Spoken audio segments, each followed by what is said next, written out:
on the drive over here, Graham came to a red arrow to turn left. And allegedly. Allegedly. And you said, just run it. I run every single one, have been for 25 years, never gotten a ticket. Yes. I told Jack that's going to change my life. Where's my camera? Is it that one? Yeah. Run them. Run them all, baby. You'll never get a ticket. Now, let me say this. I do not necessarily endorse this. However, I started doing it coincidentally about 3 months ago. In order to get to our new studio, there is a left red arrow. I run it every single time. It saves me. And it's weird because I'm going down the main road and you have these cross streets and one has a yield on left, one has a red arrow on left, one has a yield. And it's like, it's just random. Yes. If they want to let you yield or if they just randomly will have a red arrow. There's no method to I'm madness. going to tell you the problem with this of what you just said. Yeah. Okay. The problem is that we're common sense guys. We could see a car coming and say, that's not safe to do. I'm not going to make this left. We could all agree we're going to do it safely. But the problem is when you tell a few 100,000 people now, it's okay to run the light. It's the average person. It's not running. It's treating it as a yield as opposed to. Okay, but the average person is probably not good enough to be able to do that That's safely. an insane point. I You're agree. making an insane I agree. Why do we have yield on 1,000%? Why do we have yield on the average person? You trust the average person? Poindexter, what percentage of intersections have a red arrow? I don't know. I'm just saying I don't less trust than 20%. I just think the average driver on the road is probably not that good. Hold on. You're making two arguments. Okay. Your argument is insane because that person safely turned left in intersections that had no arrow all day before they got to the one with the red arrow. So they're able to discern when it's safe to turn left because that's what we all do. Because you're acting as if the intersection with the arrow is the norm. It's not the norm. It's probably way less than 50%. Now, some areas are newer and they have more, whatever. You grew up, I grew up, I never saw a red arrow until I was 40. So, and neither did our parents. They turned left when it was safe to turn left. They used be their a green light, right? And then you just inch out. Also, if you don't inch out when you're in the left-hand turn lane and you have a green circular light, I hate you. I'm so sorry. No, I agree. I totally agree. Please pull out because you're ruining it for the people behind you. We need to deconstruct this. Everyone is capable of turning left when it's safe because that's what you do all day, every day, and that's all we ever did. All these arrows are like 10 minutes old. I would say there's a percentage of arrows out there that are there for a reason because maybe there's not good visibility. Now that's another maybe point. There's like that is another point. Because it exists, it must be for a reason. I would say some of them. I would say big government guy. Some of them, I would agree with that. So let's get granular here. Okay. You are correct. Some of those arrows are there because there's a hill and you can't see the person coming over the hill and people come at a high rate and all that. And that, once again, is what you're going to have to figure out when you're driving. Look, when you're driving on the freeway, every time you change lanes, you're making a decision. You're looking to see if there are cars around. You're putting your blinker on. You're checking your mirrors. Like every second you're behind the wheel, you're making a decision that could involve you making contact with another car or a brick wall. So that's part of driving. That's fine. And there are some arrows that are there for safety, legitimate safety reasons. Like there was a bunch of accidents at this intersection because there's a blind hill. I get it. But they started spreading out to all intersections. And the intersection that we're talking about is a straight line for as far the earth starts to curve and eventually the horizon dips down and you can't see anymore. But this line is a straight multi-mile line. And you sit there and I'll put it to you this way. Do a little experiment. As I told, if you're a little freaked out about going against the red arrow, take your sun visor and put it down. Take the sun visor, put it down. It'll block the arrow out, and then you'll just see a green light and 0 cars, and then you just turn. It's part of it is a psyche problem. Now, I expanded my repertoire to driving through red lights. I drive through red lights now. because So I haven't quite got there yet. I've done it only a couple of times when it's like ridiculous. Like, for example, if you're south in Vegas, you're by South Point, and it's just like open road, like you said, for miles, there will be a light when there should just be a stop or a yield. No, I'll tell you I'll something. go through there. But civilized societies, and you have this, I'm trying to think if it's in like Henderson or something, but you drive around and you will find civilized cities that just blink. Mm-hmm. So the arrow is either green or it just blinks yellow, which means turn when it's safe, but it never turns red. Like Pasadena, California does that. It should never turn red. If you think about it, what it should do is go green, or it should just go blink yellow. Hey, if it's safe, if it's 4 a.m. on Sunday night, why are you sitting there at a red? There's nobody out. Like, it should just blink. And there are certain societies that are evolved enough to do that. But I want you guys to understand it's a human, it's a foible, sort of a human foible thing. So listen to me. I now drive through red lights, mainly in Malibu, because everything's a kind of T, and I just go down PCH and there's nobody around. You check your rear view. If there's no cops, go ahead. what other things do you do like this that like maybe break the law a little bit but are convenient? Let me take a wild guess here. You have not got a Father's Day gift yet, and it's June. The date's coming up. And by the way, we know that dads are impossible to find gifts for because they seemingly have everything they need, but that is why we've partnered with our friends MagBack to get you 15% off the entire site when you use the link and code down below in the description. They have gifts that your dad will actually use, like the MagBack Elite case. There's a built-in finger loop for your grip, side rails so it doesn't slip, a kickstand that folds right in, and magnets strong enough to snap onto any metal surface, desk, car, wherever. And you could also pair it with the MagBack Smart Wallet, which snaps right onto the back of your phone.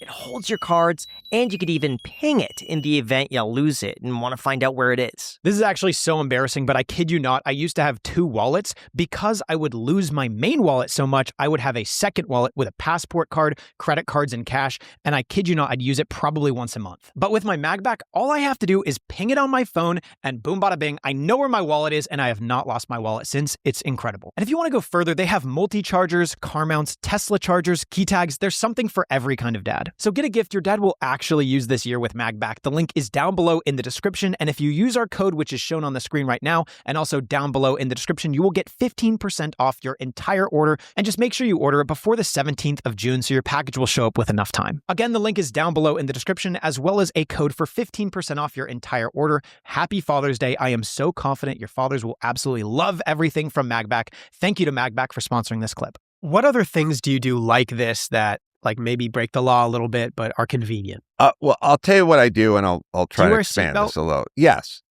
Okay, so let me try to expand this. I tell people, go through that red arrow, and they go, not going to do it. And I go, why not? I don't want to get a ticket. I go, there's no cops anywhere. They don't camp out there and have ticket writing parties because nobody does it. There's nobody. Look in your rear view. You didn't look in your rear view. I did. Oh, you did? I did. Look in your rear view. If there's no cop behind you, then turn. Who cares? All right, but hold on.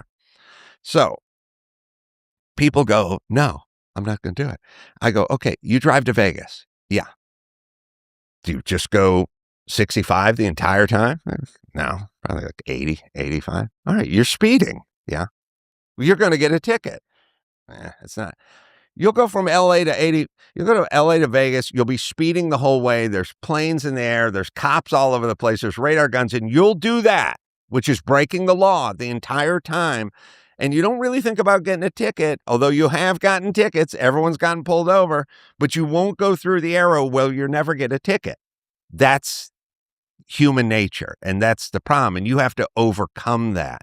And like, for me, I race cars. I have a 6-way, when you get a race car, you have a 6-way harness. It's not like a shoulder, whatever. You got straps, head stuff, fire suits. Like, you got everything in a race car. I absolutely do it. I would never, I mean, they wouldn't let you do it, but I would never get in a race car without like flame-proof everything. But your general idea is that just because a rule exists doesn't mean it's a good rule. And you should think on your own and break a rule if it's a dumb one, and don't just assume that something is fine because everyone's doing it. Because everyone speeds, no one does the left turn, but they're both probably, And like, also, it's of less threat to do that the left turn. intersection existed for 30 years before somebody put an arrow.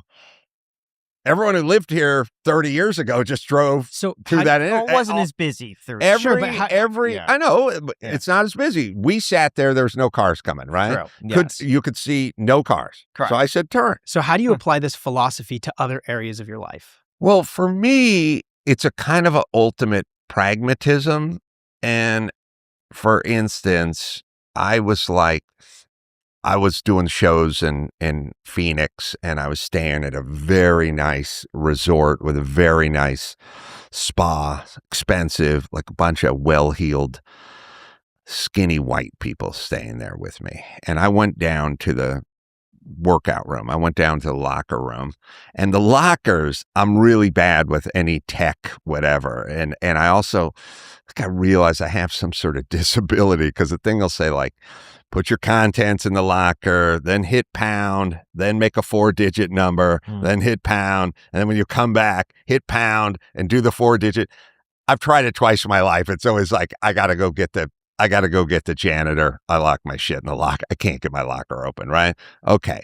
So I look around, I go, this is a 5-star resort. There's a bunch of rich people here getting super expensive massages. Yeah. And I just put all my crap in the locker, and I just shut the door, and I never lock it. I put cell phones, wallets, shoes, everything. I just shut it. And I go, first off, there's not that many people here. Secondly, if somebody opens this locker and just sees shorts and a cell phone and stuff, they're just going to shut the door and walk to the next locker. That's who these people are. Now, I'm not doing this everywhere, but look at your environment, assess it, and then go, well, how about you take a little extra time to lock your locker or learn how to lock your locker? And I go, it's not worth it. It's such a low percentage that anyone here would ever touch any of this stuff. And so I never locked my locker, and I've never had a problem. I agree with that. It's kind of like people locking or not locking their front doors in like a more affluent neighborhood as opposed to a more poor neighborhood. The same way that I feel, because I'm a member at 2 gyms. I go to Planet Fitness and I go to Lifetime Fitness. At Lifetime, I don't feel compelled to lock my stuff up in a locker. At Planet Fitness, I do. Yeah. You have to assess that. And you also have to know how people and what motivates people. Like, story I've told a few times, but it sort of goes way back in the human motivation department. I was about 25, maybe 26, and I was moving into my girlfriend's apartment in Hollywood. And Hollywood was pretty dicey at the time. It is now. It's dicey again, but it was dicey then. And we didn't have garage parking. We only had street parking. And I knew I was going to have to park my truck on the street. And the only thing I had to my name was really that truck. It was a Nissan standard bed, whatever, little mini pickup truck from the 80s. But it was still all I had. And I needed it for work as a carpenter. And I didn't have it. I didn't have enough money for insurance. So it was uninsured. And everyone used to break into everyone's car and steal their stereos.